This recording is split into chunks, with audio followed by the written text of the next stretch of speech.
lagi rame di media soal Yeni Wahid digadang-gadang jadi salah satu cawapresnya Anies Baswedan.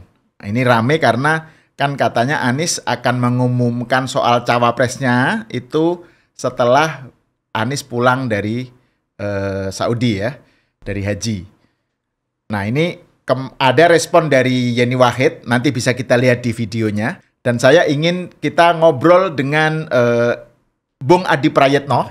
Ini saya kira termasuk pengamat politik yang cukup banyak mengetahui tentang jeroannya Islam politik ya, politik Islam, terutama NU lah ya. Selamat datang ke Main TV. Siap, Bung. Bang. Ini kan lagi soal Yeni Wahid nih. Ini kita lihat ya videonya dulu ya, videonya. Kalau soal pasangan dengan siapa, nggak tahu, proses politiknya masih jauh. Memangnya Mas Baswedan sudah pasti bisa nyalon? Belum tentu juga. Memangnya Pak Prabowo pasti bisa nyalon? Belum tentu juga. Ini semua masih jauh, Belandanya masih jauh. Santai dulu, ngopi-ngopi aja gitu. Nah, tapi jawaban bahwa corak politik saya akan seperti apa, saya punya pertanggungjawaban yang harus saya pegang terhadap nilai-nilai yang selama ini sudah dianut oleh keluarga saya. Nah, itu yang akan jadi penerang jalan.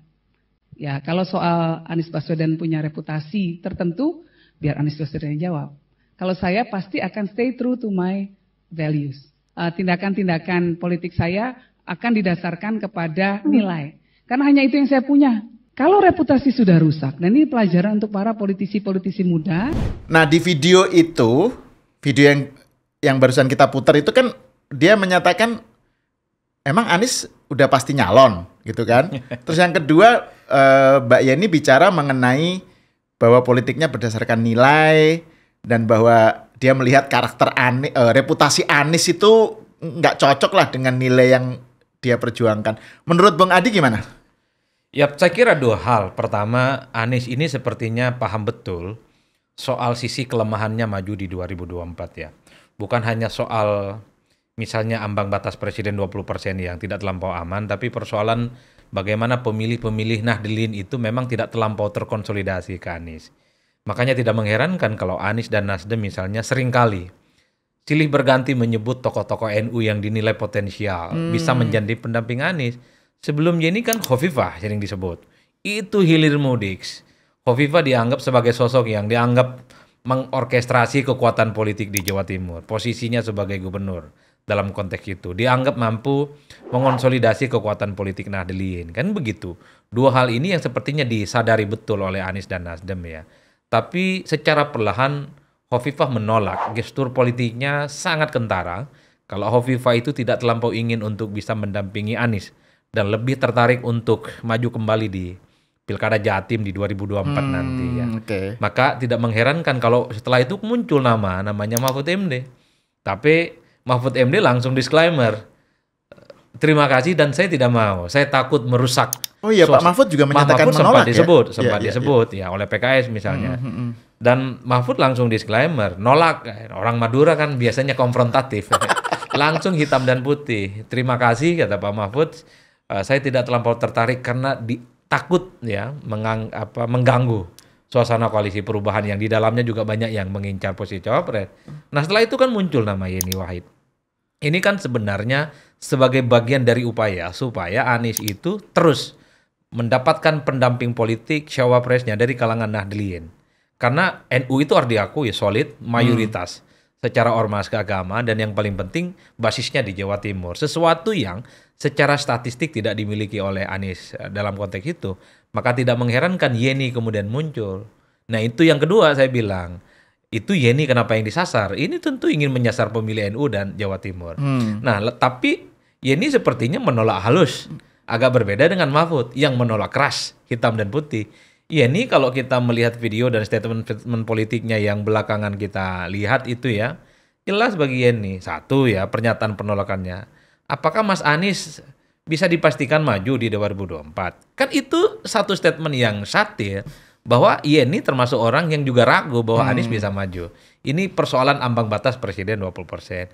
Yang kedua kata Yeni, tentu kalaupun toh saya berpolitik, saya punya values. Values saya itu adalah keluarga saya, Gus Dur. yang inklusif, toleran, terbuka, nggak boleh mengkafir-kafirkan orang lain, sekalipun beda mazhab, beda ideologi, beda agama, dan beda apapun. Dan Yeni juga menyebut ya, mungkin Mas Anies juga punya reputasi dan values yang lain. Itu urusan Anies, kan begitu kayak Yeni. Seakan-akan Yeni ingin menegaskan bahwa Anies dan Yeni itu punya values yang beda-beda. Karena memang harus diakui values Anies yang cukup kentara dan melekat sampai sekarang soal bagaimana kemenangannya di 2017. Soal bagaimana isu agama yang saya kira memang cukup merusak ya proses demokrasi, isu-isu substansinya juga hilang. Yang mengemuka adalah isu agama. Soal Jadi Anies sebagai bapak politik identitas. ya itu kan yang sampai sekarang agak susah untuk dihilangkan. Yang sampai sekarang susah untuk dibasuh dalam tanda kutip dosa-dosa politiknya. Bagi saya Yeni itu secara explicitly itu adalah nolak halus. Juga tidak mau untuk bisa mendampingi Anies di 2024. Dan itu juga sebenarnya terlihat juga Bung Adi, kan ini tanggal 16 kalau tidak salah Nasdem akan bikin perhelatan ya. Apel atau siaga akbar kalau nggak Nah, kira ya. siaga akbar. Nah, kan ini kan usulan dari Nasdem nih. Ini ide tentang mencawapreskan Yeni Wahid itu kan dari elit-elit Nasdem ini. Nah, terus kemudian Yeni bilang, apakah Mbak Yeni diundang di acara itu? Ya, saya diundang. Tapi saya ke Dubai.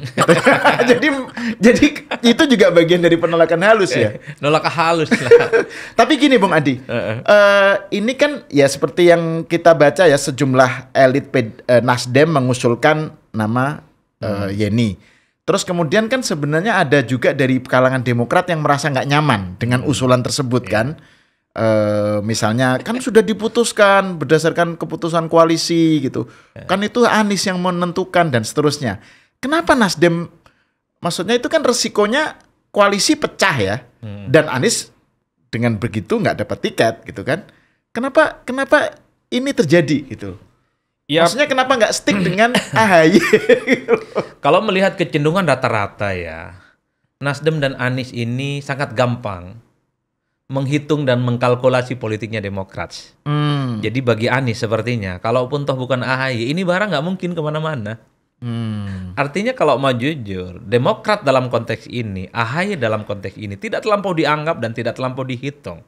Oleh Nasdem. Oleh Nasdem dan Anies. Dan tentu dilihat sebagai subordinasi kekuatan politiknya. Sekalipun di situ ada SBY, mantan presiden 2 periode, sekalipun Demokrat berpengalaman berkuasa 2 periode misalnya. Tapi dalam konteks 2024, bagi Nasdem, bagi Anies, Demokrat bukan siapa-siapa. Makanya tidak terlampau jadi prioritas. Ini yang sering saya ulang. AHY itu kurang apa sih? Ya, anggaplah saya mewakili Demokrat nih. AHY itu kurang apa? Ketua umum partai. Satu-satunya partai yang ini bisa mengamankan Anies dapat tiket 20%. Elektabilitas AHY dibandingkan Yeni, dibandingkan Mahfud, dibandingkan Khofifah itu lebih tinggi. AHY itu 4 besar dalam survei posisinya sebagai cawapres. Dan ketua partai dan ya. Ketua partai. Dan yang paling penting, AHY ini replika politiknya kubu oposisi. Jadi kalau dikawinkan secara politik dengan Anies, klop nih barang. Tapi karena AHY tidak terlampau dianggap, karena dilihat subordinasi, takaran politiknya sudah bisa dibaca oleh Anies. Ya Anies beranjang sana, hampir tiap hari menyebut nama-nama lain melalui Nasdem misalnya. Viva, Andika, kemudian dulu ada Sandiaga Uno, ada Mahfud, teranyar Yeni, bahkan muncul lagi nama itu Gatot Nurmantio dan seterusnya. Ini menunjukkan bahwa itu nggak dianggap. Tapi Anda bilang juga bahwa PKS juga kan misalnya menggadang-gadang Pak Mahfud ya. Itu kan artinya berarti juga dia tidak terlalu nyaman ya dengan AHY ya. Ya PKS. Artinya mungkin ya bagi PKS bahkan oleh Nasdem sekalipun, AHY ini dianggap tidak mampu menopang lobang-lobang politik yang selama ini ditinggalkan oleh Anies. Jawa Timur, karena Nahdliin, itu adalah salah satu lobang yang menurut saya cukup serius yang ditinggalkan oleh Anies ya. Untuk modal bertanding di 2024. Kalau AHY bisa meyakinkan Nasdem, bisa meyakinkan Anies dan PKS, terutama untuk mengonsolidasi basis politik di Jatim, syukur kalau di Jawa Tengah, plus NU, saya kira Nasdem dan Anies tidak akan kemana-mana. Jadi sekalipun elektabilitas AHY masuk dalam 4 besar dalam radar cawapres, tapi ketika bicara tentang Jawa Timur dan NU, AHY juga tidak bisa mendongkrak. Makanya kemudian kalau saya berdiskusi dengan sejumlah elit Nasdem, Bang, mereka mengakui secara terbuka bahwa mereka menginginkan cawapres Anies itu kalangan Nahdliin. jangan hanya Ganjar, jangan hanya Prabowo yang memang disukai oleh Nahdliyin. Kan pertanyaan itu yang selalu diulang dan diamplifikasi. Maka tidak mengherankan tokoh-tokoh NU itu yang paling mungkin yang kemudian disorongkan untuk Anies. Cuman kan ini adalah pertanyaan publik. Mungkin Aniesnya mau dengan capres dari Nahdlatul Ulama. Cawapres. Nah, cawapres maksud saya. Cuman kan problemnya, apa iya ada orang NU mau sama Anies kan begitu? Kalau melihat gesturnya rasa-rasanya belum ada ya. Tadi dari 3 nama yang Anda sebutkan, Khofifah menolak. Oh ya, pokoknya nggak tertarik gitu kan. Betul. Mahfud menolak. Mbak Yeni menolak dengan halus gitu kan. Tapi ujung-ujungnya menolak juga gitu kan. Nah, terus ini kan kalau kita lihat kalau dari pernyataan Bung Adi tadi kan memang Nasdem sejak awal pengennya itu cawapresnya Nahdliyin ya. Ini kan dan di sisi lain ya, kalau kita lihat pernyataan Bang Surya ya, Bang Surya Paloh kan dia pernah menyatakan susah loh untuk menghapus stigma atau citra Anies sebagai bapak politik identitas gitu. Nah, maksud saya pertanyaannya kemudian kenapa Nasdem waktu itu mengambil keputusan untuk mencapreskan Anies kalau hitungannya seperti serumit ini gitu? Apakah itu salah kalkulasi atau bagaimana itu, Bung? Ini kan kita perlu juga bicarakan Nasdem karena kan Nasdem mau ada perhelatan kan? Apa yang terjadi dengan Nasdem ini? Ya. Salah ijtihad politik atau apa gitu? Ya saya kira memang hanya Nasdem dan Tuhan saja yang tahu kalau soal alasan itu ya. Tapi yang jelas Nasdem ini ingin menunjukkan satu diferensiasi politik di 2024. Bahwa Nasdem itu bukan seperti 2014, 2019 yang hanya ngekor PDIP, yang hanya ngekor dengan Jokowi. Artinya Nasdem ingin tegaskan kepada publik di 2024, Nasdem juga bisa menjadi pemain yang cukup tangguh dan layak diperhitungkan. Satu-satunya yang paling mungkin bagi Nasdem supaya diperhitungkan secara politik, mengusung nama dan figur-figur yang selalu langganan dalam survei. Maka di situ muncul nama Anies. Bahkan kalau mau jujur di situ sebenarnya ada nama Ganjar. Cuman Ganjar keburu disemprot oleh teman-teman PDIP. Oh iya betul. Iya artinya apa? Ya. Jadi Nasdem ini adalah partai politik yang saya kira juga rasional. Memilih figur yang relatif diperhitungkan sebagai lokomotif pertarungan politik di 2024. Padahal begitu banyak nama-nama besar, tapi kenapa Anies yang dipilih? Anies di langganan survei masuk 3 besar, Prabowo, Ganjar, Anies gitu. Kalau Anies nomor 10 dalam survei nggak mungkin dipilih oleh Nasdem. Jadi Nasdem ini secara logik juga menggunakan angka-angka statistik sebagai pemilihan figur politik yang kemudian akan mereka jadikan sebagai dalam tanda kutip komoditas politik ya. Cuman kan problemnya yang agak sedikit kurang dikalkulasi secara spesifik oleh Nasdem. Anies ini dengan Nasdem memiliki hubungan yang relatif agak nggak kurang oke. Bahwa Anies misalnya menjadi salah satu orang yang menginisiatifi munculnya Nasdem sebagai ormas sebelum jadi partai sih oke. Tapi kita ingat waktu Pilkada Jakarta 2017 yang lalu, yang paling keras melawan ya, bahkan head to head secara langsung dengan Anies itu Nasdem. Bahkan dengan teman-teman medianya juga kan. Ya, itu paling saya ingat agresif. ada liputan-liputannya juga. Betul. Iya. Dan ada video itu loh, potongan video wartawan Metro dibully sama para pendukung Anies. Bukan hanya dibully, didorong. Iya, itu macam-macam lah. Ya. Ini yang saya kira tidak terlampau dihitung secara matang. Kalau Nasdem itu misalnya dengan Andika Perkasa atau Sandiaga Uno atau Mahfud MD, saya kira resistensinya tidak terlampau besar ya. Karena Anies ini apapun judulnya, luka politiknya itu yang belum bisa dihilangkan sampai sekarang. Yang kedua, salah hitungnya Nasdem itu adalah apapun judulnya, Anies ini adalah sosok politik yang memang secara perlahan dikucilkan pasca Pilkada 2017 itu. Jadi pergaulan politiknya agak sedikit segmented. Jadi ketika bergaul dengan kubu politisi yang berhaluan politik ke pemerintah, ke Jokowi, kan relatif nggak terlampau nyaman. Sandi misalnya sekalipun pernah berpasangan, kelihatan nggak hangat kalau bertemu dengan Anies. Mahfud sekalipun merasa akrab dengan keluarga Anies, secara personal tidak ada persoalan dengan Anies. Sama-sama HMI juga sama-sama kan, HMI, sama-sama kami. Dan sangat kelihatan nggak enjoy kalau dikait-kaitkan dengan Anies. Ini soal replika politik siapa yang di luar dan siapa yang di dalam. Ini yang sepertinya tidak dihitung betul oleh Nasdem akan berdampak secara signifikan seperti sekarang ini. Atau mungkin sebenarnya Nasdem itu mencoba untuk menunjukkan satu rekonsiliasi politik. Karena Anies memang selama ini diproyeksikan sebagai sosok antitesa, anti Jokowi, kubu oposisi. Dengan cara mengambil Anies sebagai figur sentral untuk 2024, maka akan terjadi istilah politik dengan kubu pemerintah dengan kubu Jokowi. Tapi yang terjadi justru sebaliknya. Nasdem pun dianggap sebagai oposisi. Iya, Bahkan betul. sekalipun berada di koalisi pemerintah, Nasdem diperlakukan seperti anak tiri, diperlakukan seperti oposisi. Dan itu juga menjadikan posisi Nasdem juga nggak jelas ya. Dia ini oposisi, pro perubahan, ngakunya, tetapi kok masih ada menterinya di pemerintahan gitu kan. Hubungan Pak Surya dengan Pak Jokowi juga kelihatan sekarang nggak nyaman gitu kan. Di antara sekian banyak argumen yang sudah saya sampaikan itu, Bang Sahal, satu-satunya yang paling rasional yang saya tebak, Nasdem itu tidak mau berada di bawah subordinasi PDIP dan Jokowi. Makanya memunculkan nama Anies yang menurut mereka secara survei, secara elektabilitas, secara statistik bisa comparable. Bisa disanding-sandingkan, bisa di head to head kan. Karena dulu memang selisih antara Ganjar dengan Prabowo, selisih Ganjar dengan Anies, Prabowo dengan Anies, ini kan tidak terlampau jauh. Tapi ketika dipromosikan sebagai kandidat capres oleh Nasdem, peta politik berubah secara total. Prabowo juga deklarasi maju dari Gerindra dan PKB. Kemudian 3 bulan yang lalu Ganjar maju dari PDIP. Konstelasi politiknya berubah. Jadi publik yang selama ini tidak terlampau menentukan pilihan politisnya, undecided voter tinggi, ini kemudian terfragmentasi. Yang ke Prabowo banyak, kemudian ke Ganjar juga banyak, yang ke Anies sedikit. Ini yang kemudian sebagai konsekuensi bahwa Anies itu memilih jalan di luar bersama Nasdem yang ujungnya kenapa kemudian berdampak pada penurunan elektabilitas Anies. Karena satu, selain memang tingkat kepercayaan yang cukup tinggi kepada Jokowi itu besar, maka yang dipilih itu kalau nggak Ganjar ya Prabowo. Dan ini kan akan mempersempit ruang-ruang yang anti dan benci dengan pemerintah. Nah yang benci dan anti pemerintah yang sempit inilah yang lari ke Anies.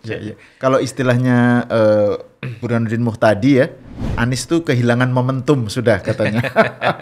Nah terus gini Bung, ini yang terakhir nih. Kita kembali ke Yeni Wahid ya, ke Mbak Yeni.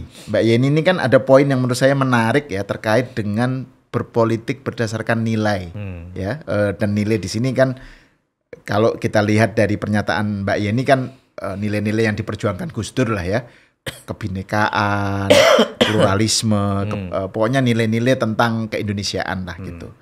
Nah tapi di sisi lain kan Bung Adi juga beberapa kali menyebutkan bahwa politik itu pada akhirnya kan soal untung rugi, ya kan, soal menang kalah dan seterusnya, yang kadang-kadang sampai mengorbankan nilai. Jadi ini ada sesuatu yang bagaimana ini mendamaikan atau membikin seimbang antara politik berdasarkan nilai dengan pragmatisme politik yang untung rugi itu dalam konteks politik Indonesia. Bagaimana Anda melihat hal semacam ini, Bung? Ya, mencari titik keseimbangan itu nggak gampang ya. Salah satu cacat bawaannya adalah karena di Indonesia itu menggunakan sistem multipartai yang cukup ekstrim. Jadi berperangnya bukan atas nama nilai dan values. Hari ini nilai dipakai, besok pun tidak. Kalau hari ini di partai biru tidak dipakai, besok pun bisa pindah ke partai putih. Jadi partai politik itu dianggap sebagai rental politik. Rental politik. Rental politik. Menarik tuh istilahnya. Sebagai alat untuk maju sebagai pejabat publik, entah sebagai anggota dewan, calon kepala daerah, bahkan sebagai calon presiden. Ini yang kemudian pada saat yang bersamaan, partai politik juga tidak mapan rekrutmennya. Mereka ngerekrut orang bukan karena kaderisasi yang mulai proses dari bawah gitu ya. Tapi mereka jumping, merekrut elit-elit kunci, elit penting yang modal popularitas, entah dia aktivis, entah pekerja politik, entah dia pesohor, artis, public figure, atau pengusaha. Diambil tuh barang jadi kader. Efeknya apa? Baik dari segi kepartaian ataupun para kader, ini sama-sama nggak punya nilai. Ini yang kemudian membuat kenapa carut-marut soal sistem politik kita. Nggak ada nilai yang diperjuangkan. Nilai yang kita perjuangkan misalnya seperti tentang inklusivisme, toleransi, kebersamaan, itu hanya sebatas basa-basi politik. Yang disampaikan Yeni itu bagi saya prinsip, dan itu pukulan terhadap semua partai politik. Pukulan ke semua orang dan elit-elit yang seringkali menghalalkan segala macam cara untuk bisa maju dan untuk menang. Yeni itu sebenarnya ingin mengatakan, kalau mazhabnya inklusif, jangan coba-coba berkawan apalagi berteman dengan mazhabnya yang eksklusif. Kalau ada track record misalnya, figur atau partai politik yang selama ini dekat dengan kelompok-kelompok Islamisme, kelompok-kelompok yang mengunyah-ngunyah agama sebagai instrumen kemenangan politik, mestinya kelompok-kelompok moderat ini anti. Nah, dalam konteks itu, kita layak mengapresiasi misalnya apa yang dilakukan oleh PDIP. PDIP apapun judulnya, terlepas dibully, terlepas mau ditenggelamkan setiap pemilu, kan begitu isinya. Tapi ingat bagi PDIP, mereka selalu katakan tidak pada radikalisme, katakan tidak kepada Wahabi, mereka katakan tidak pada Talibanisme. Terlepas dari definisi Wahabi tanda leben. Artinya apa? Mereka, PDIP ini tidak mau siapapun partner politiknya yang selalu mengedepankan isu-isu agama yang selalu dijadikan sebagai instrumen politik. Ataupun pada saat yang bersamaan kita apresiasi PKS. PKS yang agak sedikit Islamisme, selalu menggunakan identitas keagamaan misalnya. Enggak mau tuh dengan mereka yang terlampau mengumbar liberalisme, pornografi, provokasi, dan seterusnya. Itu values dan nilai sih oke. Tapi ya ini sebenarnya ingin katakan satu hal. Saya nggak mau jadi pendamping Anies karena nilai dia dengan nilai Anies itu beda. Nah itu yang betul-betul kalau mau dirumuskan secara lugas tuh ya seperti itu ya. Ya saya orang Madura nggak bisa, saya bermain di abu-abu. Saya tidak bisa menggunakan istilah keseimbangan, Bang. Bagi Yeni, saya itu adalah keluarga Gus Dur, kan begitu istilahnya ini. Betul. Saya ini keluarga Gus Dur. Gus Dur itu merangkul semua orang, mau Yahudi, mau non-Muslim, apapun. Mereka semua adalah teman dan sahabat, dirangkul secara hangat. Sementara Anies nggak begitu. Mungkin Anies itu agak berbeda dalam konteks itu, kata Yeni, ya tanyakanlah sama mereka yang nyebut saya sebagai.